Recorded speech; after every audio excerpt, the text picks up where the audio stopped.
ingin katakan, memang nggak semua sawit itu perusahaan besar, Ya, ya. Tapi 50% lebih itu adalah perusahaan raksasa, gitu. ya, ya. Kalau yang pernah tinggal di Sumatera ya, di Sumatera Barat, Aceh, dan Sumatera Utara, ada orang-orang tua itu selalu bilang, "Jangan rusak alammu." Kalau di Mmm, Sumatera Barat itu ada istilah alam tak kambang jadi guru, jangan tebang pohon, mmm, gitu-gitu. Jadi kalaupun masyarakat punya sawit, mungkin lahannya cuma berapa hektar saja, mmm. mereka nggak akan merusak aliran sungai, mereka nggak akan tebang Mmm, mhm, sembarangan. mhm, Siapa yang nebang-nebang sembarangan?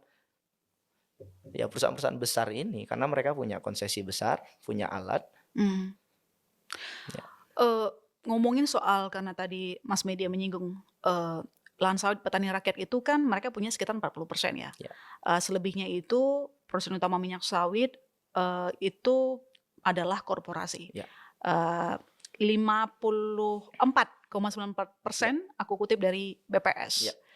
Nah, inilah mulai kan ya, muncul, "Oh kalau nyalahin kok cuma korporasinya doang?" Kan ada tuh yang ya, seperti itu. ya, Dengan, peristiwa yang terjadi, bencana yang terjadi ya, di 3 ya, provinsi Sumatera, ya. lantas kemana kita bisa melempar kesalahan ini? Apakah petani rakyat juga harus disalahkan? Sebagai orang yang memahami bahwa ada prinsip bernegara, Mmm, bahwa kebijakan itu dilahirkan oleh negara, dilaksanakan oleh negara, maka kita ya meminta negara untuk menyelesaikan masalah ini. Memang banyak masyarakat yang tidak paham iya, bagaimana mengelola lingkungan begitu ya, keberlanjutan itu ya, keberlanjutan absen. itu ya. Mhm, Tetapi lagi-lagi siapa yang harusnya melakukan literasi pada masyarakat? Ya pemerintah mmm, gitu.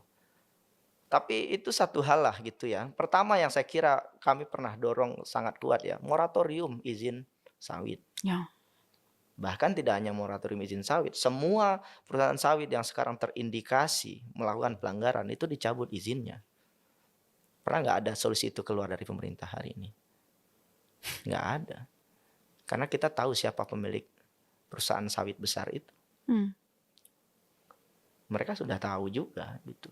mmm, Jadi sangat tidak fair ketika gajah bertarung dengan gajah, semuanya di atas itu kemudian punya sawit, punya ini, tiba-tiba kita yang di hilir yang nggak tahu apa-apa kemudian dihajar banjir bandang begitu. mhm.